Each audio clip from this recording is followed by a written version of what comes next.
میرا ایک سوال ہے، ایک تو کچھ لوگوں کا بھی سوال ہے جو ہماری آج ڈسکشن ہوئی تھی زکوٰۃ کے حوالے سے، اور ایک تو زکوٰۃ کے حوالے سے ہے کہ اکثر کہا جاتا ہے کہ 2.5% زکوٰۃ ہے، اور آپ لوگوں کا میں نے اکثر سنا ہے کہ اس کے اوپر 10% کا ہے. اس میں اگر آپ تھوڑا سا بتا دیں. اور دوسرا کہ جو ایکویٹی اگر ہم رکھتے ہیں مطالبہ اور آپ جو ہماری آج ڈسکشن ہوئی تھی یہ اس کے بارے میں اگر کچھ آپ بتا دیں کہ اس کے اوپر جو انیشل انویسٹمنٹ ہے وہ انویسٹمنٹ سمجھی جاتی ہے یا کہ اس کو کیش ان ہینڈ سمجھا جاتا ہے، اور جو اس کے اوپر پروفٹ ہے کیا صرف اس کے اوپر ہی زکوٰۃ ہے، یا جو آپ مرابع مطالبہ ڈپازٹ میں رکھتے ہیں اس کے اوپر بھی زکوٰۃ ہے؟ اگر اس پہ آپ تھوڑی سی روشنی دے دیں. میں نے اس معاملے میں کوئی نئی بات اصلاً نہیں کہی. زکوٰۃ کے بارے میں تمام مسلمان اہل علم اس بات سے واقف ہے کہ وہ مال میں 2.5%، یعنی جو جائیداد، مال، روپیہ، سونا، چاندی آپ کے پاس بچا ہوا ہوتا ہے اس پر سالانہ 2.5% زکوٰۃ ہے. پیداوار پر 5، 10 اور 20%، اور اس سے سب لوگ واقف ہیں. عشر آپ نے سنا ہوگا، عشر عربی زبان میں 10% کو کہتے ہیں. نصف عشر 5% ہے، خمس 20% ہے. یہ سب زکوٰۃ ہی کی مختلف صورتیں ہیں. پیداوار میں زکوٰۃ 5، 10 اور 20%. میں نے جو کچھ کیا ہے وہ صرف 2 چیزیں ہیں. ایک یہ کہ جو قانون اس کے معاملے میں بیان کیا جاتا ہے اس کو پریسائز کر دیا ہے موجودہ زمانے میں تاکہ لوگ اس کو سمجھ سکیں. اور دوسرا یہ کیا ہے کہ کچھ نئی چیزیں ایسی سامنے آ گئی ہیں جو اس زمانے میں نہیں تھی، ان پر اس کا اطلاق کر کے دکھایا ہے، یعنی اپلیکیشن میں اختلاف کیا ہے اور اس کی وہ نئی صورتوں کے دلائل دے دیے ہیں. یہ جب میں نے کیا تھا آج سے برسوں پہلے، اس وقت لوگوں کو اجنبیت محسوس ہوئی. اب دنیا بھر میں اہل علم اس کو قبول کرتے جا رہے ہیں، تو اس لیے کوئی نئی بات اصلاً نہیں کہی گئی. 2.5% زکوٰۃ آپ کے مال پر ہے. جو کچھ آپ کے پاس، خواہ تجارت کا مال ہے، خواہ وہ آپ کا اپنا مال ہے، خواہ وہ بچت ہے، جو کچھ بھی آپ کے پاس ہے زکوٰۃ کا دن مقرر کرنا چاہیے. وہ اگر حکومت لے گی اور اسی کو لینی بھی چاہیے تو وہ دن مقرر کر دے گی. اگر حکومت نہیں لے رہی تو اللہ کا حق ہے، آپ کو بھی ادا کرنا ہے، تو آپ دن مقرر کر لیں. اس دن جو کچھ آپ کے پاس موجود ہوگا، خواہ وہ 1 رات پہلے آیا ہے، اس پر 2.5% زکوٰۃ عائد ہو جائے گی. دن مقرر کرنا اس میں ضروری ہے. اسی کو ہولان ہول کہتے ہیں، یعنی وہ دن آئے گا تو سال میں 1 بار زکوٰۃ لی جائے گی. یہ سال میں 1 ہی بار ہوتی. پیداوار کی زکوٰۃ بالعموم اس زمانے میں زراعت پر لی جاتی تھی، اس لیے کہ پیداوار کی نئی قسمیں اس وقت ابھی وجود میں نہیں آئی تھی. اس میں اصول یہ ہے کہ اگر پیداوار محنت اور سرمایہ دونوں سے ہو رہی ہے، یعنی محنت بھی کرنی پڑتی ہے اور سرمایہ بھی لگانا پڑتا ہے کھیتی کرنے میں، یا اسی طرح کوئی اور پھل ہے، درخت ہے، باغات ہے، تو ان میں محنت بھی کرتے ہیں اور اس کے ساتھ سرمایہ بھی لگانا پڑتا ہے، پانی خریدنا پڑتا ہے. جیسے اب موجودہ زمانے میں کوئی کھاد ڈالنی پڑ گئی ہے، یا آپ کو کچھ ٹریکٹر ہے، یا اس طرح کی بعض چیزیں رکھتی ہیں، تو اگر سرمایہ اور محنت دونوں سے پیداوار ہو رہی ہے تو پیداوار کا 5% وہ گراس پر ہوتی ہے، آمدن پر نہیں ہوتی. جو کچھ پیداوار ہوئی ہے، پروڈکشن جتنی بھی ہوئی ہے، یعنی گندم آپ کے یہاں اگر پیدا ہوئی ہے 10 من، تو بس اس کا 5% زکوٰۃ عائد ہو جائے گی. اس کو نصف عشر کہتے ہیں. اس سے سب واقف ہیں، تو وہ جانتے نہیں کہ نصف عشر کا مطلب کیا ہے اور وہ کیا چیز ہے. پیداوار کی زکوٰۃ ہے. اسی طریقے سے اگر صرف محنت سے پیداوار ہو رہی ہے، جیسے بارانی زمینوں میں بس محنت کافی ہوتی تھی، پانی آسمان سے برسے گا، کوئی خریدنے کی ضرورت نہیں. تو اگر صرف محنت سے یا صرف سرمایے سے آمدن ہو رہی ہے تو 10% پیداوار کا. اور اگر دونوں کے بغیر ہو رہی ہے، جیسے کوئی خزانہ نکل آیا، کوئی دفینہ نکل آیا، تو پھر 20%. تو یہ زکوٰۃ کے بارے میں اللہ کے پیغمبروں کا قائم کردہ طریقہ ہے. اس میں میں نے کچھ نہیں کیا، صرف یہ کیا ہے کہ اس کی پریزنٹیشن کو، یعنی یہ جو ابھی میں نے بیان کیا کہ محنت اور سرمایہ، اس کو ایک جدید اسلوب دے دیا ہے تاکہ لوگ اس کو آج کے زمانے میں سمجھ سکیں۔ دوسری چیز جو میں نے عرض کی صرف یہ کی ہے کہ پیداوار کی نئی قسموں کے بارے میں لوگوں کو توجہ دلائی ہے کہ ان کو وہ اسی اصول پر قابل زکوٰۃ سمجھے۔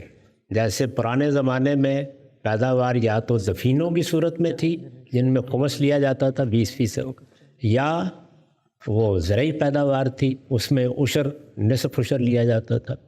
موجودہ زمانے میں میرے نزدیک صنعتی پیداوار کا حکم بھی یہی ہے۔ اسی طرح جو بہت بڑی بڑی کرائے کی عمارتیں وجود میں آ گئی ہیں، وہ مکان ہوں، وہ پلازا ہو، وہ بہت بڑے کاروباری مراکز ہوں، ان پر بھی اسی اصول کا اطلاق کرنا چاہیے۔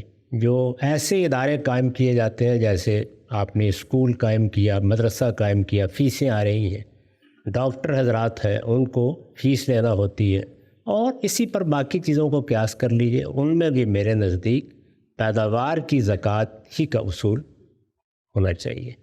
تو یہ میں نے بہت سی نئی چیزوں کے بارے میں دلیل دے کے بتایا ہے۔ یہاں تو ظاہر ہے سارے دلائل کا استقصاء ممکن نہیں ہے کہ ان پر پیداوار کی زکوٰۃ کا اطلاق کیا جائے۔ جو آپ نے عملی سوال پوچھا ہے آخر میں، اس کا جواب یہ ہے کہ اصلاً تو اس میں ہونا یہ چاہیے کہ جن اداروں میں آپ نے انویسٹمنٹ کی ہوئی ہے، وہ بینک ہے، وہ انشورنس کمپنیاں ہیں، وہ کوئی دوسرے ادارے ہیں، وہ زکوٰۃ نکالیں۔ یعنی جو کچھ بھی ان کو کاروبار تو وہ کر رہے ہوتے ہیں، تو کاروبار انہوں نے کیا، اس میں جو کچھ بھی آمدنی ہوئی وہ دیکھیں کہ انہوں نے تجارت کی ہے، وہ دیکھیں انہوں نے کسی پروڈکشن یونٹ میں انویسٹمنٹس کی ہوئی ہے، کیا کیا ہوا ہے۔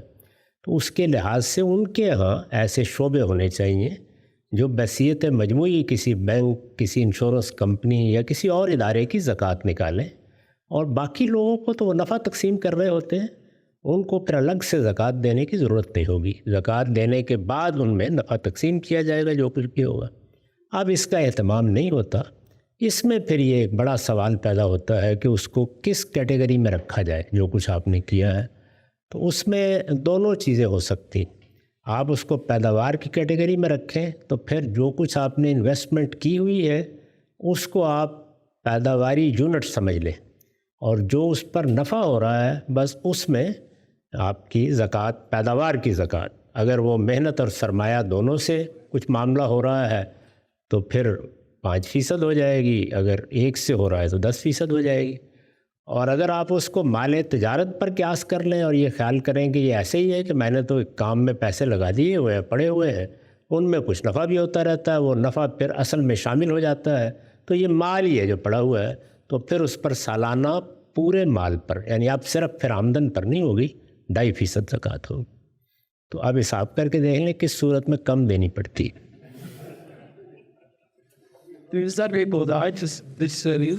جی جو سرمایہ میں لگا ہوا ہے اس سے پیداوار ہوئی ہے، اس پہ تو اس سرمایہ پہ دوبارہ ڈھائی جب آپ نے زکوٰۃ دے دی، مثال کے طور پر آپ کا کوئی پیداواری یونٹ ہے، زرعی پیداوار آئی ہے کچھ ہے، تو اس سال تو کوئی زکوٰۃ نہیں ہوگی، لیکن جب آپ کی اگلے سال کی تاریخ آئے گی اس میں جو کچھ آپ کے پاس بینک پہ ہوگا اس پر زکوٰۃ آئے گی۔ یہ ہوا نہیں ہوا سر، ایسٹ پہ زکوٰۃ جی جی بالکل، وہ اگلے سال جب وہ لینڈ ہے وہ سے اپنے انکم پہ عامل پیداوار مستثنی ہے، نہیں ان پر کوئی زکوٰۃ نہیں۔ زکوٰۃ 3 چیزوں پر زکوٰۃ نہیں ہوتی، باقی ہر چیز پر زکوٰۃ ہے۔ آپ کے ذاتی استعمال کی کسی چیز پر زکوٰۃ نہیں۔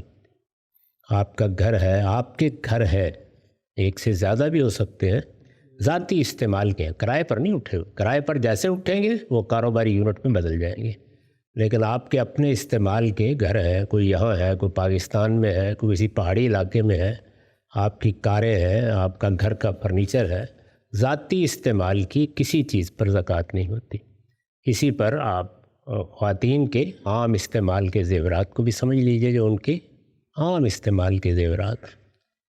دوسری چیز عوامل پیداوار، ان پر بھی زکوٰۃ نہیں ہوتی۔ عوامل پیداوار کا مطلب یہ ہے کہ پیداواری یونٹ پہ وہ چیز جس سے پیداوار ہو رہی ہے۔ آپ نے اسکول بنائے ہیں تو ان کی عمارتیں ہوں گی، آپ نے زرعی پیداوار کے لیے زمین خریدی ہے تو زمین ہوگی، آپ نے کوئی فیکٹری لگائی ہے تو ظاہر ہے کہ وہ فیکٹری ہوگی، اس کی جگہ ہوگی، اس کی عمارتیں ہوں گی، مشینیں ہوں گی، تو اس کو عوامل پیداوار کہتے ہیں، مینز آف پروڈکشن، ان پر کوئی زکوٰۃ نہیں۔ دوسری چیز یہ، اور تیسرے یہ کہ جب بھی زکوٰۃ لی جاتی ہے تو کچھ نہ کچھ نصاب مقرر کرنا پڑتا ہے۔ جیسے آپ ٹیکس بھی دیتے ہیں تو ایک حصہ ہوتا ہے جس کو ایگزمپٹ کر دیا جاتا ہے، نصاب مقرر، تو جو نصاب بھی کہیں مقرر کیا جائے، حکومت بھی کرے گی جب زکوٰۃ لے گی، خود بھی فرد کو حق حاصل ہے کہ وہ قیاس کی بنیاد پر نصاب مقرر کر لے، تو نصاب سے کم سرمایہ پر کوئی زکوٰۃ نہیں، باقی ہر چیز پر زکوٰۃ۔ زکوٰۃ سے ریلیٹڈ ہے تو یہ ویسے آپ نے اگر یہی کام کیا تو بہت سے لوگوں کو اعتراف کرنا پڑے گا، یہ اب میری بات سمجھ میں آ گئی ہو۔ آپ کا مطلب یہ ہے کہ فیصلہ ابھی ہونا چاہیے، لیکن یہ خلوت میں پوچھ لیں لوگوں سے کہ کون سی بحث میں اب آپ جیت گئے اور کون سی نہیں۔ یہ جگہ انہوں نے مینشن کیا تھا شہزاد سلیم صاحب نے کہ میری رائے میں 10%، تو میں نے ان سے یہ پوچھا تھا کہ میری رائے کیا چیز ہوتی ہے، that should be supported with some, کہ کیا نہیں، اس میں یہ سمجھ لیجئے کہ جو اپلیکیشن کے معاملات ہوتے ہیں ان میں آپ یہ نہیں کہہ سکتے کہ یہ اب اللہ اور رسول کا حکم ہے۔ اپلیکیشن میں تو ایک فقیہ اپنی رائے دے رہا ہوتا ہے۔ اس کو آپ ایک مثال سے یوں سمجھیے کہ زکوٰۃ جانوروں میں بھی ہوتی ہے، یعنی جس طرح میں نے ابھی اس کی 2 قسموں کا ذکر کیا، مال کی زکوٰۃ یا بچت کی زکوٰۃ اور پیداوار کی زکوٰۃ، تو مال مویشی اس زمانے میں لوگ گلے رکھتے تھے، بڑے بڑے بھیڑوں کے، بکریوں کے، اب بھی ہے، پولٹری فارم ہے مثال کے طور پر، تو ان کی زکوٰۃ کا ایک الگ نظام ہے، وہ کیسے ادا کرنی ہے۔ عربوں کے ہاں جو جانور عام طور پر پالے جاتے تھے ان کے بارے میں قاعدے بنا دیے گئے، مثال کے طور پر بھیڑ بکریوں کے بارے میں بتا دیا گیا کہ کیا طریقہ ہوگا، ایسے ہی اونٹوں کے بارے میں، ایسے ہی گائے بیل کے بارے میں۔ ہندوستان میں آئے تو معلوم ہوا کہ ایک بحث بھی ہوتی ہے۔ اب یہاں ایک فقیہ یہ رائے قائم کرے گا کہ بحثوں میں کیا کرنا ہے، یعنی کیا زکوٰۃ لینی ہی نہیں ان میں، ان کا ذکر تو نہیں ہے، یا ان کو قیاس کیا جائے گا، اونٹوں پہ قیاس کیا جائے گا، بھیڑ بکریوں پہ کیا جائے گا۔ عقل کہتی ہے کہ گائے کے ساتھ مرد کرنا چاہیے، یعنی اس سے ملتی جلتی چیز ہے، تو یہاں ہر شخص کو یہی کہنا چاہیے کہ میری یہ بات ہم تو سیلفی کے متعلق پیداواری ہم ٹیکس کی بات کرتے ہیں، تو کل میں رہنے والے کے پاس انکم ٹیکس کا کوئی لا نہیں ہے جنرلی، یہاں پہ بہ رہے ہیں 1% گراس پہ ایٹ سورس کاٹ دیتے ہیں۔ سعودی عرب میں ایک ایکسپائرڈ لوائی کے نام سے ٹیکس ہے پر امپلائی، وہ لیتے ہیں۔ اگر ہم پاکستان کے قانون کو قیاس کریں تو یہاں پر کئی لوگوں پر اپلائی ہوتا ہے لیکن ان کے اخراجات ٹھیک ہے۔ پاکستانی اگر قانون کے جو اس طرح سلیب جو ہے اگر وہ لگا لی جائیں تو کئی ہزاروں کروڑ لاکھوں لوگوں پر اپلائی ہو جاتی ہیں، لیکن ان کے اخراجات یہاں رہنے والے ان سے زیادہ ہے، اور کئی لوگوں کی اگر وہ سلیب نہ لگائے تو ان کے اوپر وہ اتنی زکوٰۃ سی مد بھی نہیں آتی۔ اگر کھجور یا وہ دوسرا گندم جو کچھ بتاتے ہیں علماء کہ 653 کلو کھجور کا لے لیں، آپ جو کھجور کھاتے ہیں اس کا حساب کر لیں، اس معاملے میں ابھی تک پرائس بورڈ کی طرف سے نصاب کو مقرر کرنے کے لیے اپلائی جو ہے نا وہ ابھی تک ریکمنڈیشن ہی ہے، وہ اس میں ہم سب کو ایک قیاس میں جانا پڑتا ہے، ہر ایک کو ایک ایکسرسائز کرنی پڑتی ہے جو کہ ماہانہ در ماہانہ چینج ہوتی ہے۔ مثلاً آج میرا بچہ اسکول نہیں جا رہا تھا، اس کے اخراجات نہیں تھے، 2 مہینے بعد اس کا اسکول شروع ہونے والا، مجھے 3 مہینے پہلے سے یہاں سے ٹرمز کے پیسے اکٹھے کرنا پڑتا، تو وہاں پہ مال کے متعلق آپ نے کہا ہوا تھا کہ ضرورت کی ڈیفینیشن کو آپ نے ایکسپاؤنڈ کر کے ایک جگہ پر ذکر کیا ہوا تھا کہ حال اور مستقبل کی ضرورت۔ ایک تو مجھے اس کی دلیل یا اس کا کوئی ریفرنس وہ آپ کی رائے ہے یا ثابت شدہ ہے اس کے مطلب، اور اس کو ہم سیلری کی جو زکوٰۃ ہم کاٹنے کی کوشش کر رہے ہیں اس پہ کہتے ہیں اگر 10% نہ ہو فار ایگزامپل، کیا شخص زکوٰۃ تصور کر کے اس کو 5، 7، 6% کچھ اپنی طرف سے کہہ سکتا ہے؟ بتانے کی ضرورت نہیں ہوتی کسی کو، لیکن وہ اللہ اور اس کا بندے کا معاملہ ہے۔ اس متعلق کچھ ذرا یہ اس میں مشکل جو پیدا ہو گئی ہے وہ یہ ہے کہ سونے چاندی کے معاملے میں یا جانوروں کے معاملے میں تو رسول اللہ نے فیصلہ فرما دیا. یہ کوئی شریعت نہیں ہے، بلکہ جب آپ زکوٰۃ لیتے ہیں تو نصاب مقرر کرنا ایک عقلی ضرورت ہے. تو حضور نے مقرر کیا. اب جو حضور نے مقرر کر دیا صلی اللہ علیہ وسلم، اس میں تو کسی تبدیلی کی ضرورت نہیں ہے، اس لیے کہ سونا بھی ویسا ہی ہے، چاندی بھی ویسے ہی ہے، مال مویشی بھی اسی طریقے کے.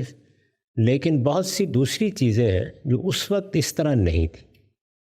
تو ہمارے ہاں فقہاء نے جو طریقہ اختیار کیا وہ یہ کہ جو نصاب رسول اللہ نے مقرر کیا ہے اس میں سونے یا چاندی کو بنیاد بنا لیا جائے اور بس اس کے مطابق استثناء دے دیا جائے. اس میں حرج نہیں ہے، آپ بھی یہ کر سکتے ہیں. یعنی میرے نزدیک تو اصلاً چاندی کو رسول اللہ نے نصاب قرار دیا تھا، سونے کو بھی نہیں کیا تھا. سونا بھی اس وقت چاندی کی قیمت کے لحاظ سے کنورٹ کیا تھا، اور سیدنا عمر کے زمانے میں اس میں کافی فرق واقع ہو گیا تھا، چنانچہ پھر اس میں نظر ثانی بھی کرنی پڑی. تو یہی معاملہ آپ بھی کر سکتے ہیں. ایک تو آسان سادہ طریقہ یہ ہے کہ جو چاندی کا نصاب ہے اسی کو، لیکن اگر آپ دیکھیں گے تو اس میں لوگوں کے لیے بعض مشکلات بھی پیدا ہوتی. دوسرا طریقہ یہ ہے کہ اصول کو سامنے رکھا جائے. تو میں نے عرض کیا تھا کہ اصول یہ ہے کہ ایک آدمی کی ناگزیر ضروریات، یہ جو حال مستقبل کا معاملہ ہے یہ ایک اور بحث ہے. ناگزیر ضرورتیں ہوتی ہیں ہر آدمی کی، ان کا ایک اندازہ کر لیا جائے، اور اندازہ کرنے کے بعد ہمارے فقہاء مختلف علاقوں میں، یعنی یہاں پر بھی علماء ہوں گے، وہ اگر اس اصول کو تسلیم کر لیں تو بتا دیں.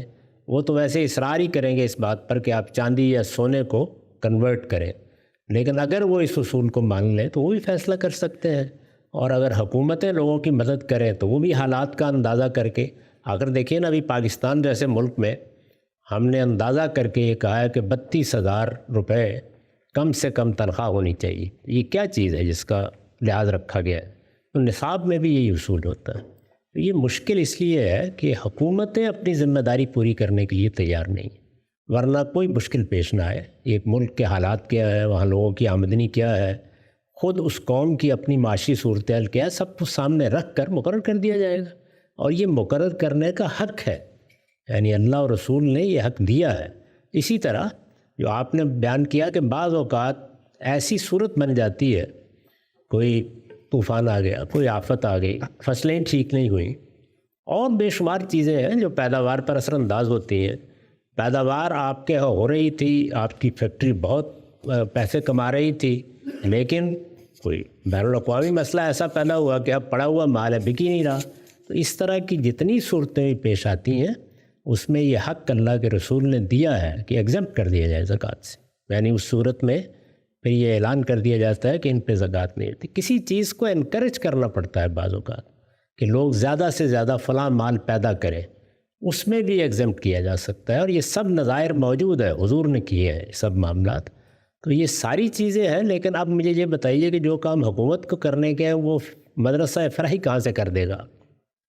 تو آپ اپنے علاقے میں جیسے مسلمانوں نے محسوس کیا کہ بہت سی جگہوں پر ان کی حکومتیں ذمہ داری نہیں انجام دے رہی جمعے کے بارے میں، عیدین کے معاملے میں، تو کمیونٹی نے بعض مجلسیں بنا کے، بعض انجمنیں بنا کے اہتمام کر دیا. تو زکوٰۃ کے بارے میں بھی ایسا ہی کر لیں اور پھر اس کی پیروی کریں. اور جب تک ایسا نہیں ہوتا اس وقت تک دیانتداری کے ساتھ خود اندازہ کریں. اور جیسے آپ نے کہا آپ کا اور اپنے رب کا معاملہ ہے، اللہ کی راہ میں آپ نے انفاق کرنا ہے، اس اصول پر نصاب کا اطلاق کریں. زکوٰۃ کے حوالے سے جی اگر کوئی اور کسی کے ذہن میں سوال ہے تو یہ پیش نظر رکھیے گا کہ جانے سے پہلے ان سب لوگوں سے زکوٰۃ وصول کی جائے گی جو سوالات ہیں.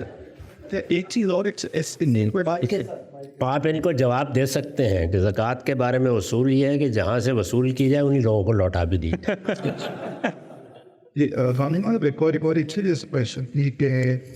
عموماً یہ دیکھا گیا ہے کہ لوگوں کا بھی ہو رہا ہے کہ سونے اور چاندی کے اوپر زکوٰۃ ہے. جیسے ایک رنگ ہے، اس کا بینڈ ایسے 100 روپے کا ہے، لیکن اگر اس کے اوپر ایک پریشر اسٹون رکھتا ہے وہ 1000 روپے کا ہو گیا. تو زکوٰۃ آپ صرف سونے یا چاندی پہ لیں گے یا آپ پورے ایسٹ کی ایویلیویشن دیں؟ یہ ایک کوشچن. دوسرا سوال یہ ہے کہ اگر آپ نے آپ کی سے کوئی سیونگس ہیں آپ نے ٹیکس دے دیا, آپ نے زکوٰۃ دے دیا اس کے اوپر, اور اس کو آپ نے پھر جیسے اپنے کسی بچے کے لیے لاک کر دی انویسٹمنٹ فار نیکسٹ 20 ایئر, جو کہ آپ کے کنٹرول میں نہیں ہے, اور آپ کی نیت یہی ہے کہ یہ اس بچے کے لیے کام ہوگا. وہ سب مائنر کرے اگلے 20 سال بھی اس کے لیے آپ نے اس کو وقت کر دیا, اور وہ کنٹرول بھی نہیں ہے, وہ کسی لاک ڈپازٹ اکاؤنٹ میں ہے. تو اس سینیریو میں زکوٰۃ وہ کی اس مائنر کے پیسے کے اوپر, اور جو جیولری کا میں نے آپ سے کوشچن کیا تھا اس کی بھی پلیز تھوڑی بتا آپ فرمائیں. یا وہ جیولری میں بھی دیکھیے یہ ہوا کہ عام طور پر لوگوں میں یہ خیال پھیل گیا کہ اس میں جو پتھر لگے ہوتے ہیں مختلف قسم کے, ہیرے جواہرات, ان پر کوئی زکوٰۃ نہیں ہے. ایسا نہیں ہے بالکل بھی. زکوٰۃ میں نے آپ سے عرض کیا کہ صرف 3 چیزیں مستثنیٰ ہیں, ایگزیمپٹ ہیں, باقی ہر چیز پہ زکوٰۃ ہے. اس زمانے میں مبادلے کی کرنسی وجود میں نہیں آئی تھی, تو اس لیے اس میں زکوٰۃ لینا ممکن ہی نہیں تھا. سونے کو آپ توڑ سکتے ہیں, کاٹ سکتے ہیں, لیکن ہیرے کو مثال کے طور پر کیا کریں گے, یعنی ایک کنی اس میں سے کاٹیں گے تو ہیرا ہی نہیں رہے گا. تو اس لیے زکوٰۃ سے ان کو مستثنیٰ کیا گیا تھا. جیسے رسول اللہ صلی اللہ علیہ وسلم نے گھوڑوں کی پیدائش کو محسوس کیا کہ اس کی حوصلہ افزائی ہونی چاہیے, تو آپ نے فرمایا کہ میں نے افوت عن الخیر, میں نے معاف کر دی ہے زکوٰۃ اس پر. زکوٰۃ ہے لیکن اس کو ایگزیمپٹ کر دیا گیا. سبزیوں کی زکوٰۃ لینا حکومت کے لیے ناممکن ہو گیا, کیونکہ سبزی آج کا زمانہ تو نہیں ہے کہ آپ اس کو جہاز پہ لا دیں اور لے جائیں. کہاں سے لائی جائے گی تو خراب ہو جائے گی ویسے ہی. تو آپ نے فرمایا کہ لیسا فی الخضروات الصدقہ, ان میں اب ہم زکوٰۃ نہیں لیں گے. تو یہ ساری چیزیں جتنی ہیں ان سب میں زکوٰۃ ہے, البتہ اگر کہیں مشکل پیش آ گئی ہے تو ایگزیمپٹ کیا جا سکتا ہے. تو اس اصول پر آپ اس کو سمجھ لیجیے. آپ کا دوسرا سوال کیا تھا, معذرت ہو؟ بچوں کے لیے اگر وہ پہلے سے طے کر کے آگے کے لیے رکھ, ہاں اگر تو ہاں جی, اگر کسی معاشرے میں, کسی سوسائٹی میں یا کچھ ایسے حالات ہیں کہ جس میں وہ ناگزیر خرچ کے لیے آپ نے رکھا ہے. مثلا ایک بیٹی کی شادی کرنی, ہمارے معاشرے میں یہ ایک مسئلہ بن گیا. یہ کبھی تھا نہیں مسلمانوں کے معاشرے میں, لیکن ہندوستان کے رسوم نے اس کو مسئلہ بنا دیا. اس طرح کا روپیہ آپ نے کسی بیٹی کے لیے رکھ دیا ہے. موجودہ زمانے میں تعلیم میں یہ مسئلہ پیدا ہو گیا, یعنی کسی بچے کی تعلیم کا معاملہ بھی اب وہ نہیں رہا کہ استاد صاحب کے پاس بھیج دیں گے اور ہمسائے سے جا کے کھانا لے کے کھا لے گا. صورتحال بہت پیچیدہ ہو گئی. اس طرح کی کسی ضرورت کے لیے ہے تو میرے نزدیک اس میں زکوٰۃ نہیں ہوگی. لیکن اگر ویسے آپ نے رکھا ہوا ہے کہ یہ مال اس کا ہے, اس کے کبھی کام آئے گا, اس طرح کی کوئی ناگزیر ضرورت نہیں ہے, تو پھر اس میں زکوٰۃ. نہیں, اس میں یہ بات ہے کہ اگر اس پیسے پہ آپ کا کنٹرول نہیں ہے, جیسے کوئی فنڈ ہے اس پہ آپ کا کنٹرول نہیں ہے, جو چیز آپ کے کنٹرول میں نہیں ہے وہ جب تک آپ کے کنٹرول میں نہ آئے اس پر کوئی ذمہ داری آئے. مال آپ کے قبضے میں آئے گا, آپ کا اس پر تصرف کا حق ہوگا, آپ اسے چاہیں تو رکھیں, چاہیں تو خرچ کریں. یہ صورت جب تک نہیں, اس وقت تک آپ پر کوئی دینی اخلاقی ذمہ داری نہیں آئے. اسی سلسلے میں ایک بات اور شامل کر دی ہے ان کے سوال میں. مثال کے طور پر ہمارے یہاں رہنے والے لوگ زیادہ تر انویسٹمنٹ پاکستان میں لوگ کرتے ہیں, وہ پلاٹ وغیرہ خریدتے ہیں, اور یہ ذرا سی مختلف بات بناتی ہے تو یہ انویسٹ کرنے کا کہہ رہے ہیں, تو اس سے کنٹرول نہیں ہے. وہ پلاٹ ہمارے پاس ہی ہوتا ہے, ہمارے ہی قبضے میں ہوتا ہے, مگر ہم خیال یہ پلان یہ ہوتا ہے کہ 5 سال یا 10 سال بعد اسے بیچ دیتے ہیں تاکہ پیسے. وہ اس کی مثال نہیں ہے. پلاٹ آپ کے قبضے میں ہے, جب چاہے آپ بیچ دیں, پلاٹ پر زکوٰۃ ہوگی اور اس کی جو فروخت کی مارکیٹ پہ قیمت ہوگی اس کے لحاظ سے ہوگی. اگر آپ دینے کی پوزیشن میں نہیں ہے تو حساب رکھیں, جب 5 سال پر آپ بیچیں گے تو زکوٰۃ جتنی بنی ہوگی وہ اس میں سے آپ ادا کریں. اور دوسرا احساس وہاں پہ یہ ہے کہ آپ نے کہا کہ جو زیورات آبادی عمومی طور پہ پہنتی ہیں ان پہ زکوٰۃ یہی ہے, اس کی حد ہے 7.5 کو نا, کیا اس کی حد نہیں ہے کوئی؟ نہیں, میرے نزدیک اس کی کوئی حد نہیں ہے. جیسے ذاتی استعمال کی چیزوں کی کوئی حد نہیں ہے. آپ کے پاس ہو سکتا ہے 1 گاڑی, ہو سکتا ہے 10 ہو, آپ کے پاس ہو سکتا ہے 1 مکان, ہو سکتا ہے 4 ہو, آپ کے یہاں صوفے ہیں, دوسری چیزیں ہیں, کوئی حد نہیں اس کے اوپر. بس وہ استعمال کا زیور ہونا چاہیے. زیور بھی 2 طرح سے رکھا جاتا ہے. استعمال کا زیور یعنی ایک تو روز مرہ پہننے کا ہے, تقریبات میں پہننے کا ہے, یہ استعمال کا زیور ہے, تو اس میں کوئی زکوٰۃ نہیں ہوگی. لیکن ایک یہ ہوتا ہے کہ سونے کی صورت میں بس کچھ محفوظ کر لیا جائے، کبھی کام آئے گا ہمارے، اس پر زکوٰۃ دینی چاہیے۔ میرا کہا عمومی طور یہ دونوں چیزیں کنسیڈر ہوتی ہیں، جب بھی تو زیور گفٹ کیا جاتا ہے خواتین پہنتی ہیں، ان کے استعمال بھی ہوتا ہے، اور خیال یہ بھی ہوتا ہے کہ وہ تو آپ کی گاڑی کے بارے میں بھی ہوتا ہے کہ اگر کبھی بیچنی پڑ گئی تو کام آ جائے گی، لیکن وہ استعمال ہی کی چیز۔ اگر پروڈکشن جو ہے اس پہ زکوٰۃ ہوگی تو ریفو زراعت ہے، تو اس میں آپ یہ ٹوٹل کرتے ہیں اور ایکسپینسو بھی ہیں اور آپ کو لاس ہو جاتا ہے نیٹ، تو پھر بھی آپ کو زکوٰۃ دینی ہے دینا ہے۔ جی میں نے ابھی اس کا جواب دیا ہے کہ پیداوار کوئی بھی زرعی پیداوار ہو، صنعتی پیداوار ہو، اس پر ایسے حالات آ جاتے ہیں کہ جس میں نقصان میں چلی جاتی ہے یا کوئی خاص نفع ہوتا ہی نہیں ہے، تو ایسی سب چیزوں میں رسول اللہ صلی اللہ علیہ وسلم نے ایگزمپٹ کیا ہے، پھر زکوٰۃ میں ایگزمپشن دی جائے گی، وہ حکومت کو دینی چاہیے۔ یہ سمجھ لیں کہ زکوٰۃ حکومت کا حق ہے۔ اللہ تعالیٰ نے حکومتیں چونکہ نظم اجتماعی کو چلاتی ہیں تو انہیں پیسوں کی ضرورت ہے، اسی سے ٹیکسیشن کا جواز پیدا ہوتا ہے۔ اللہ تعالیٰ نے حکومتوں کے ظلم سے بچانے کے لیے کتنا ٹیکس لے سکتی ہیں وہ خود مقرر کر دیا، اسی کو زکوٰۃ کہتے ہیں۔ ہمارے یہاں چونکہ حکومتیں یہ کام نہیں کرتی، ورنہ یہ بہت سے آپ کے سوالات کا حل ہو جائے، تو اس لیے اپنے طور پر پھر آدمی فیصلہ کر لیں۔ جی ہاں بالکل، آپ اپنے رب کے سامنے جواب دیں، دیانتداری سے فیصلہ کر لیجیے، ایسے ہی جیسے ایک مسافر یا مریض فیصلہ کرتا ہے کہ آج روزہ نہیں رکھنا۔ زکوٰۃ کے علاوہ جس کا سوال ہے وہ ہاتھ کھڑا کر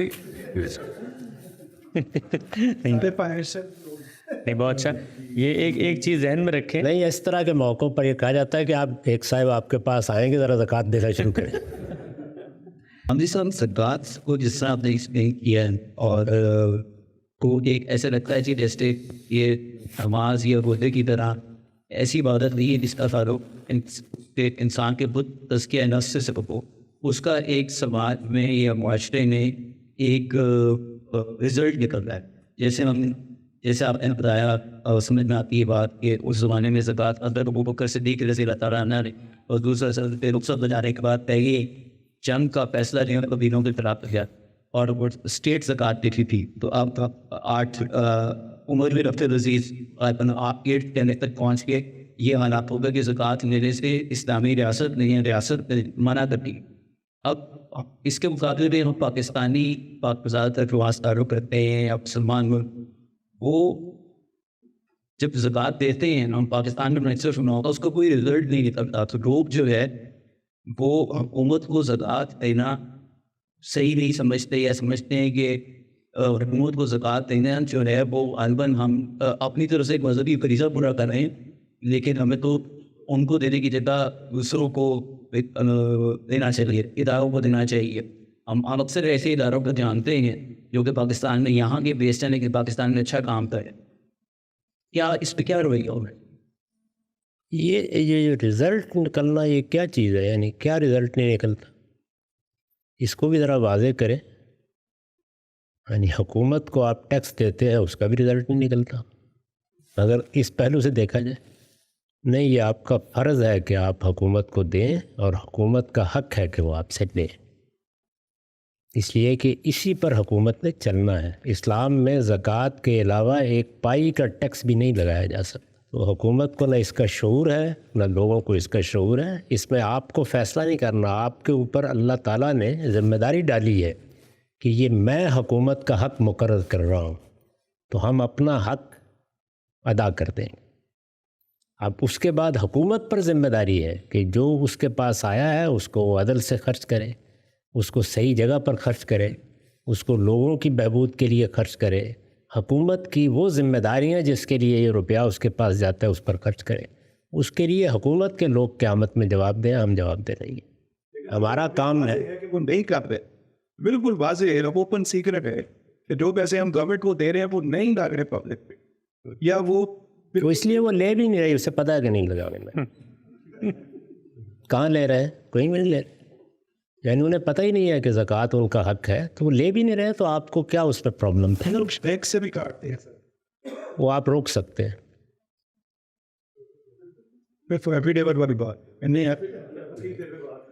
اگر ایفیڈیوٹ نہیں دینا تو صبر کریں، وہ ٹیکس میں بھی کرتے ہیں آپ.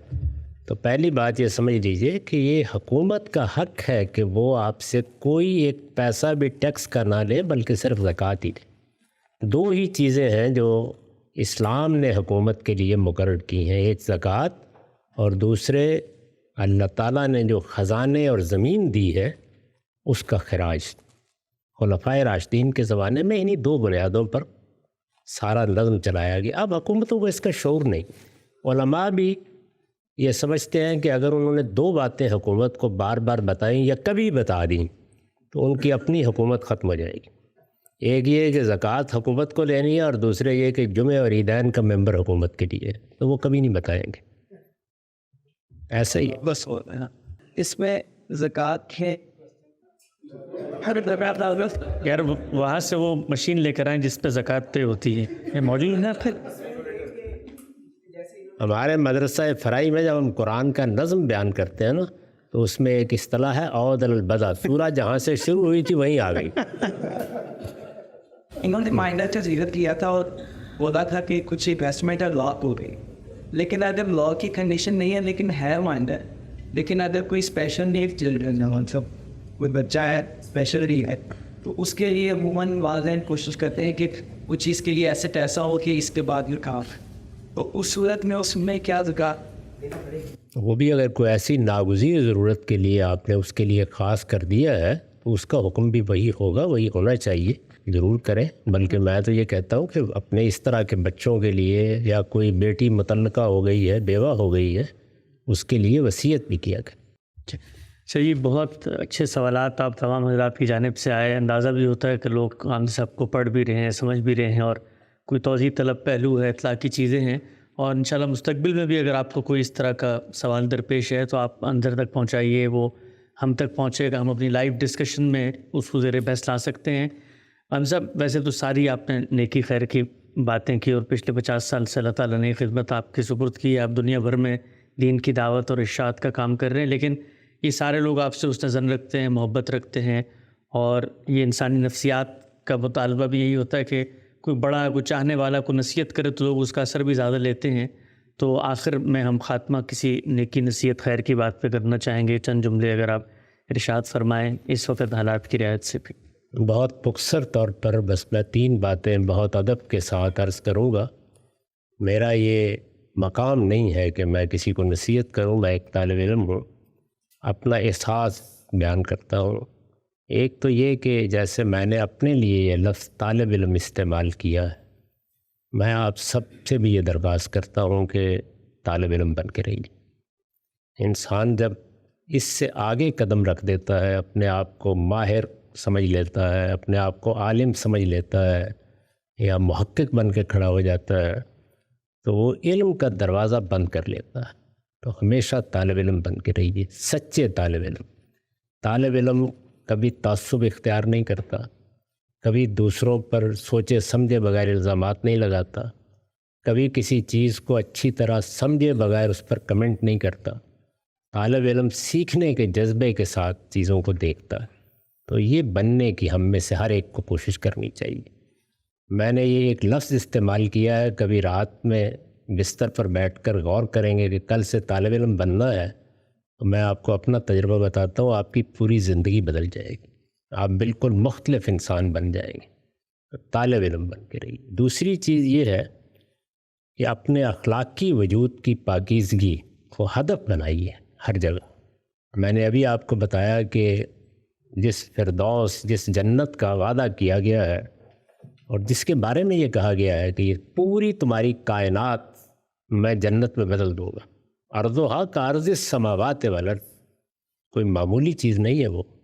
اور اس میں وہ بادشاہی تمہیں حاصل ہوگی کہ 500 سال تک چلتے رہو تو تب بھی اس کی حدوں پر نہ پہنچ سکو. اور یہ بتایا کہ لکم فیہا ما تشتہی انفسکم، جو وہاں چاہو گے مل جائے گا. اس میں داخل ہونے کے لیے پاکیزگی، تزکیہ، پیوریفیکیشن، اس کو ہمیشہ ذہن میں رکھیے کہ یہ ہے اصل چیز جو مجھے حاصل کرنی ہے. میں جو دنیا میں کر رہا ہوں وہ بھرپور طریقے سے کروں گا، کاروبار کروں گا، معاملات کروں گا، تحقیقات کروں گا، وہ میری دنیا ہے، اس کے لیے اللہ نے بہت کچھ انسان کو دیا ہے، دیکھ لیجئے انسان نے کیا کچھ بنا ڈالا ہے، لیکن جو کچھ بھی کروں گا اس میں اپنے اخلاق کو آخری درجے میں پاکیزہ رکھنے کی کوشش کروں گا۔ اور ہر آدمی جانتا ہے کہ اخلاق کی پاکیزگی کیا ہے، یہ وہ واحد چیز ہے جس میں کسی سے پوچھنے کی ضرورت بھی نہیں ہوتی۔ خود رسول اللہ صلی اللہ علیہ وسلم سے جب پوچھا گیا تو آپ نے فرمایا سل نفسک، اپنے دل سے پوچھ لو، وہ گواہی دے دے گا، بتا دے گا تمہیں کہ اخلاق کی پاکیزگی کیا چیز ہوتی ہے۔ تو اس کو ہدف بنائیے، مذہب سے وہ چیزیں طلب نہ کریں جس کے لیے مذہب نہیں آیا، ان کے لیے اپنی عقل کو استعمال کریں۔ دنیا بہتر ہونی چاہیے، سڑکیں اچھی بننی چاہیے، عمارتیں عمدہ ہونی چاہیے، شہر بڑے منظم ہونے چاہیے، مذہب کا یہ کام نہیں ہے۔ یہ کام کرنے کے لیے خدا نے آپ کو بہت علم و عقل دیا ہے۔ مغربی قومیں کسی مذہب سے پوچھ کر وہ نہیں کر رہی، اس میں ادھر دیکھیے، لیکن اپنی آخرت کے لیے، اپنی نفس کی پاکیزگی کے لیے اللہ کے دین کی طرف دیکھیں، اللہ کی کتاب کی طرف دیکھیں۔ اور تیسری چیز یہ ہے کہ اس دنیا میں ہر چیز کسی نہ کسی حد تک آلودہ ہے، بڑی سے بڑی چیز۔ میری گفتگو بھی جو میں نے ابھی آپ سے کی ہے 1.5-2 گھنٹے، یہ بھی میری بہت سی غلطیوں سے آلودہ ہے، کوئی انسان اس سے بچا ہوا نہیں ہوتا، ہوگی وہ سب۔ جو چیز پاکیزہ ترین صورت میں آپ کے خدا کی دی ہوئی آپ کے پاس موجود ہے وہ اس کی کتاب قرآن مجید۔ تو اس لیے قرآن کو اپنا وظیفہ بنائیں۔ وظیفہ بنانے کا مطلب یہ نہیں ہے کہ بے سوچے سمجھے پڑھ لیں، ایک مرتبہ ہر شخص یہ کوشش کرے کہ وہ پورے قرآن کا سادہ ترجمہ پینسل لے کر کسی دوسرے کی کوئی بات سنے بغیر پڑھے گا، اور یہ دیکھے گا کہ اس کو کیا سوالات پیدا ہوتے ہیں، اور پھر ان سوالوں کے جواب ڈھونڈے گا۔ اللہ کی کتاب سے یہ زندہ تعلق پیدا کریں، پھر آپ یہ دیکھیں گے کہ آپ کے گھر میں وہ خزانہ موجود ہے کہ آپ کو ہمارے جیسے لوگوں کی کوئی ضرورت نہیں رہے گی۔ جزاکم اللہ خیر جی، بہت ہی اچھی نصیحت آپ نے کی، اللہ ہمیں توفیق دے عمل کی۔ خاتمے کی طرف بڑھتے ہیں۔ لوگوں کی بڑی محبت ہوتی ہے، خواہش ہوتی ہے، یادگار بھی ہوتی ہے، بچوں کو بھی دکھاتے ہیں ہم کہ غامدی صاحب کے ساتھ تصویر لی جائے۔ اگرچہ اب صورتحال یہ ہے کہ ہم کہیں جاتے ہیں تو غامدی صاحب تھک کے آخر میں کہتے ہیں کہ کبھی کبھی دل چاہتا ہے کہ 20 سال پہلے حرام کر رہے تو جان چھوٹ جاتی، تو اس کو جائز کروا کے اب تھکاوٹ ہو جاتی ہے، تو غامدی صاحب بیٹھے رہیں گے انشاءاللہ۔ جو اب آپ تصویر لینا چاہتے ہیں وہ ایک طرف سے آ جائیں، اور انشاءاللہ بکھرے چاولوں کا ابھی کچھ نہیں بگڑا، میں ابھی حرام کرا دیں۔